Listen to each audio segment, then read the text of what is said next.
Sukkot is a yontiv that focuses very much on the idea of home. We dwell in a sukkah, which is supposed to serve as a substitute home. We leave our house, as the Gemara says, our permanent abode, and we dwell in the sukkah, a temporary abode. We leave that sense of security of these four firm walls and a firm roof. We dwell in a temporary abode that doesn't have firm walls, doesn't have a firm roof, and we remember that ultimately it is God who protects us. That the sukkah reminds us of the heavenly divine clouds in the wilderness when nothing protected them except God. And here we are in this more vulnerable position. Ultimately, it is God who protects us. And we take that awareness back into the house when we return after Sukkot. Now, what allows this to happen is the fact that we have a permanent home.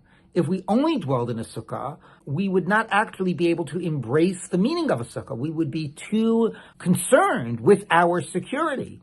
Actually, Sukkot is a holiday filled with tremendous joy because of the harvest. And how is that expressed? Everybody goes to Yerushalayim and celebrates in the temple in Jerusalem for 7 days. It's a tremendous period of joy because it's when you're gathering in all of the grain, all of the fruit. So the interesting irony is that the joy, rejoicing, takes place out of the home in Jerusalem, but it's the anchor of it, what the joy is about that you have a place, you have a land, you have produce, you are actually have harvest that or bringing that in. So what allows for the experience outside of the home is the anchoring in the home and the knowing that you will go back. If all we had was the sukkah and the external, we would not have that necessary anchor that allows us to integrate that message that Sukkot is coming to teach us. And I think that over this period of COVID, we actually have had a lot of home, and we haven't had the traveling outside of the home.